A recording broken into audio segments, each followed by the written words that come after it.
गौतम बुद्ध और आलसी आदमी। गौतम बुद्ध अपने ध्यान में बैठे थे कि वहां पर एक आदमी आया। यह आदमी अपने आलसीपन से बहुत परेशान था। आलसी आदमी गौतम बुद्ध से बोला, महात्मा जी, मेरी मदद कीजिए। मैं अपने आलस्य से बहुत ज़्यादा परेशान हूँ। आप ही कोई उपाय बताइए जिससे मैं आलसीपन से छुटकारा पा सकूं। गौतम बुद्ध ने उस व्यक्ति से कहा, पहले मुझे यह बताओ कि तुम्हें क्यों लगता है कि तुम आलसी हो। आलसी आदमी बोला, सिर्फ मुझे नहीं, मेरे परिवार वालों को और मेरे आसपास के सभी लोगों को ऐसा लगता है कि मैं आलसी हूँ।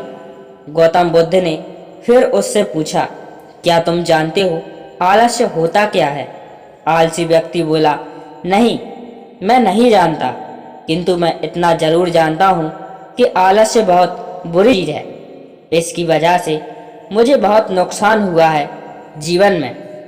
गौतम बुद्ध बोले, जिस परेशानी से तुम छुटकारा पाना चाहते थे हो, पहले उसके बारे में पूरी जानकारी ले लो, तो उससे छुटकारा पाना आसान हो जाएगा। आलसी व्यक्ति बोला, भगवान, इतनी बुद्धि तो मुझ में नहीं है, आप ही मुझे इस समस्या के बारे में जानकारी दीजिए। गौतम बुद्ध बोले, आलस्य एक मानसिक अवस्था है, एक विचार है जिसे जाने अनजाने में हम खुद ही जन्म देते हैं। आलस्य दो मूलभूत कारणों की वजह से ही जन्म लेता है, एक है शारीरिक और दूसरा मानसिक। शारीरिक कारणों में पहला कारण है गलत तरह भोजन। हम सभी जानते हैं कि हमारे शरीर को भोजन से ऊर्जा मिलती है और यह ऊर्जा सजीव जीवों से मिले तो अच्छी, यानी कि प्रकृति रूप में जो हमें भोजन की वस्तुएं प्राप्त होती हैं, उनसे अगर यह ऊर्जा मिले तो हमारा शरीर इससे अच्छी ऊर्जा प्राप्त करता है। इससे उलट यदि हम निर्जीव वस्तुओं से ऊर्जा प्राप्त करते हैं तो यह हमें आलस्य की ओर लेकर जाती है। दूसरा कारण, हमारी शारीरिक गतिविधियां भी हमें आलस्य के जंगल में फंसा सकती हैं।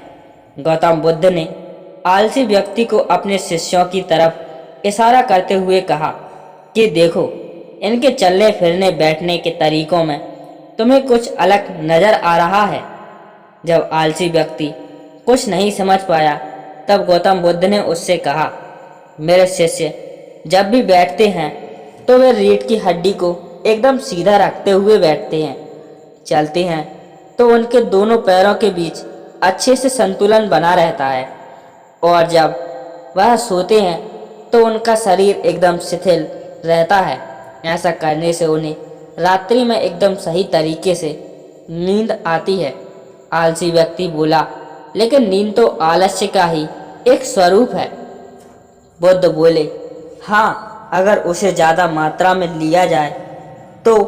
बुद्ध ने इस बात को आगे बढ़ाते हुए कहा, नींद कम मात्रा में लोगों से तुम्हें अगले दिन थकान महसूस होगी, और ऐसा करने से ज़्यादा आलस्य शरीर में आएगा। नींद ज़्यादा लोगे तब भी यही परिणाम होगा। इसलिए नींद को न ज़्यादा न कम, एकदम सही मात्रा में लेना अति आवश्यक है। आलसी व्यक्ति बोला, हाँ, यह तो मैंने भी अनुभव किया है।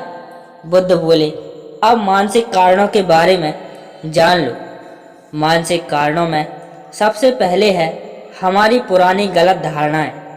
अक्सर ऐसा होता है कि हम पहले जिन कामों में असफल हो चुके हैं, हमारे अंदर ऐसी भावनाएं बन जाती हैं कि हम उस काम में हमेशा असफल होते रहेंगे, जिस वजह से हमें उस काम को करने में आलस आता है।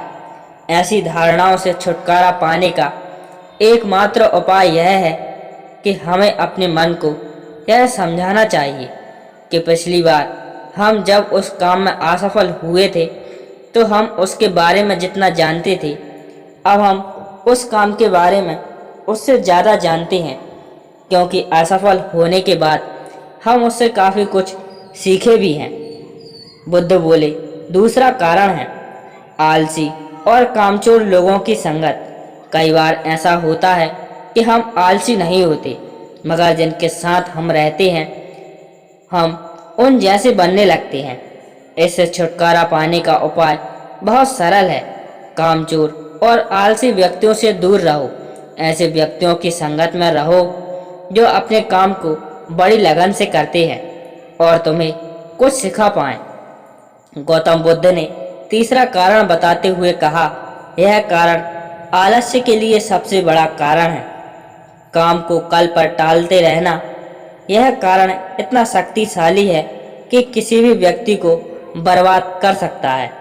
इससे बचने का सबसे आसान उपाय यह है कि जो भी अपनी तलाश जारी रखूंगा, क्योंकि ऐसी परिस्थिति में मेरे पास कोई और दूसरा विकल्प तो होगा ही नहीं। गौतम बुद्ध बोले, बिल्कुल सही, और यही है मानसिक स्तर पर आलस्य का चौथा कारण, किसी भी निश्चित लक्ष्य का ना होना। यह भी आलस्य की ओर लेकर जाता है। अब सुनो पांचवें कारण के बारे में। मैं गौतम बुद्ध बोले, सोचो कि तुम्हारे पास काफी सारे सोने के दागिने हैं जो तुम्हें एक जगह से दूसरी जगह लेकर जाना है।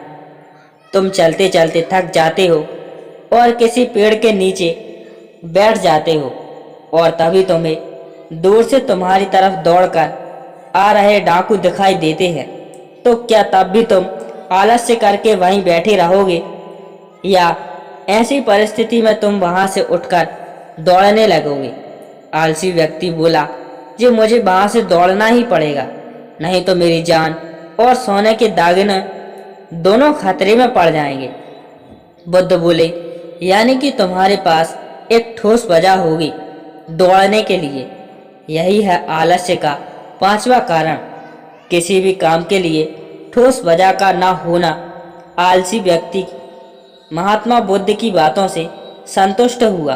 वह बोला, महात्मा जी, मैं अब आलस्य के बारे में सब कुछ जान चुका हूँ और अब मैं इन सभी कारणों पर काम करूँगा और अपने आलस्य को दूर भगा दूंगा। दोस्तों, आशा करता हूँ गौतम बुद्ध और आलसी व्यक्ति की कहानी आपको अच्छी लगी होगी और इसे पढ़ने के बाद अब आप कभी भी जीवन में आलस नहीं करेंगे।